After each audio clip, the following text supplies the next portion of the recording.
जय हिंद। मैं हूं इब्राहिम। आप देख रहे हैं शहरवासियों का पुकार। कुछ दिन पहले ही प्रताप सरनाईक दहिसर टोल नाके पे जाकर के ठेकेदार को समझाया था कि किस तरह से उसे काम करना है ताकि ट्रैफिक जो है वो मीरा भाईंदर की कम हो, बल्कि जो मुंबई से गुजरात की ओर जाते हैं और जो गुजरात से मुंबई की ओर आते हैं उन लोगों के लिए रास्ता जो है वो क्लियर रहे। उन्होंने अल्टीमेटम दिया था, पर ठेकेदार ने ये सोच करके अनदेखा किया कि परिवहन मंत्री है, एक मंत्री को इतना टाइम कहाँ है कि वो आएगी देखने के लिए।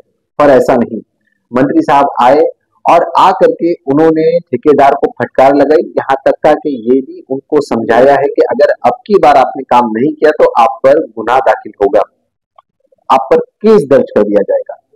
वाकई में जो हमारे मीरा भाईंदर के विधायक हैं वो काफी एक्टिव विधायक है। इससे पहले भी किसी विधायक ने ये कहा था कि हम टोल नाका हटा देंगे, और टोल नाका हटा नहीं, जनता ने किसी और चीज का डिसीजन लिया और किसी और चीज को हटाने और बढ़ाने का काम किया है।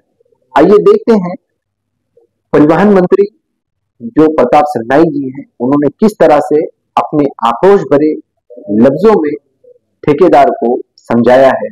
आइए देखते हैं पूरी खबर। टोल नाक्यावरती रुद्रावतार तुमचा काय सांगाल? नाही, रुद्रावतार नाही बघा, मी या भागाचा हा माझ्या मतदारसंघामध्ये हा टोल नाका येतो आणि प्रामुख्याने हे मीरा भाईंदरला मी गेली 15 वर्ष आमदार म्हणून काम करत होतो। आता 16 वर्षी मी मंत्री म्हणून काम करतोय। मुख्यमंत्री पदावर असताना एकनाथ शिंदे साहेबांनी आमच्या मागणीवरून मीरा भाईंदरच्या ह्या दहिसर टोल नाक्यावरचा टोल पूर्णतः बंद केला आणि आनंदनगर आमच्या दुसऱ्या ठाण्याला जो टोल नाका आहे त्या ठिकाणी ट्रॅफिकची कोंडी मोठ्या प्रमाणात होत नाही, परंतु दहिसर टोल नाक्यावर मात्र फार मोठ्या प्रमाणात कोंडी होते।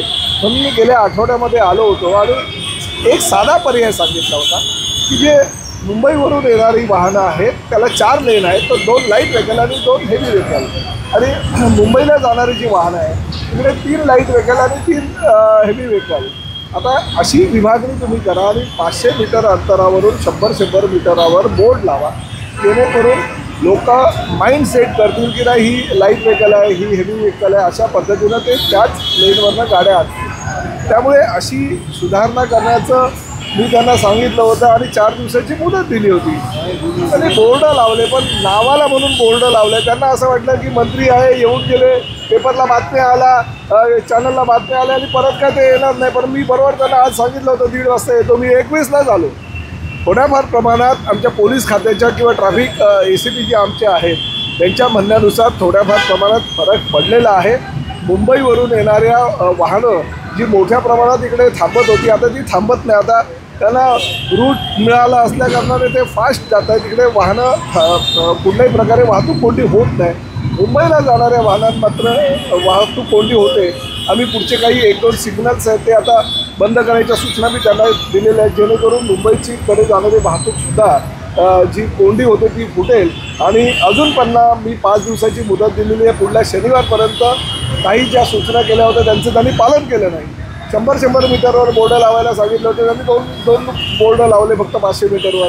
या बाजूला जे बोर्ड लावले ते लाकडी बोर्ड आणि ते पडलेत खाली, लोकांना कळत पण नाहीत।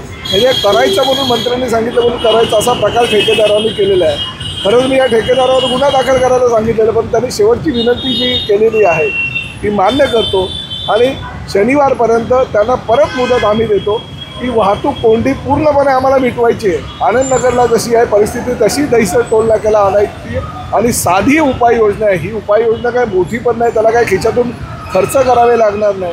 करोडो रुपयाची टोल त्याला त्या ह्या नाक्यावर जर मिळत असेल तर आम्ही सुचवल्यानुसार नागरिकांच्या सूचनेप्रमाणे त्यांनी काही उपाययोजना करायला पाहिजे। आता शनिवारची मुदत दिलेली आहे, शनिवारपर्यंत मुदत देतो। जी योजना आम्ही सांगितली होती त्यामध्ये जवळजवळ 50% फरक पडलेला आहे, भविष्यामध्ये अजूनही फरक पडेल। त्यामुळे ही उपाययोजना करायची त्यांना जी सूचना केलेली आहे त्यांनी ती मान्य करायला हवी।